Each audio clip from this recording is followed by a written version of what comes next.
Cilvēki, kas dzīvo slikti, vieglāk pakļaujas propagandai. Kāpēc?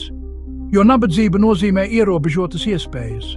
Bez naudas nav iespējas ceļot, redzēt pasauli, iegūt jaunas zināšanas vai salīdzināt realitāti ar to, ko viņiem stāsta.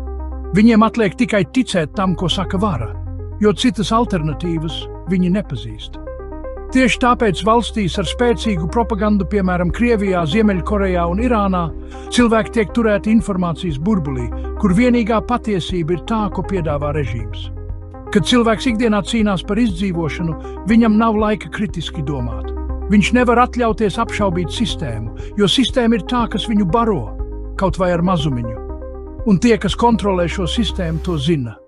Viņi saprot, ka turot cilvēkus trūkumā, viņi tos padara vājākus un vieglāk manipulējumus. Piemēram, Ziemeļkorejā cilvēkiem tiek stāstīts, ka viņi dzīvo vislabākajā valstī pasaulē, taču viņiem nav iespējas to salīdzināt ar realitāti.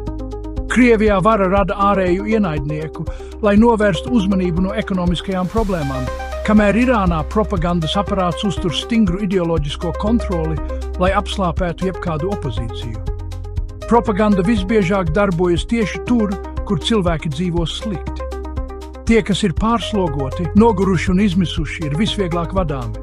Viņiem iedod vainīgo, ārējo ienaidnieku, kuru vainot visās problēmās.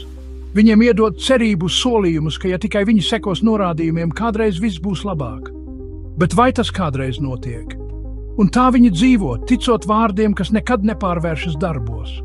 Paklausot tiem pašiem, kas nekad nav cietuši tā, kā cieš viņi. Un viss turpinās.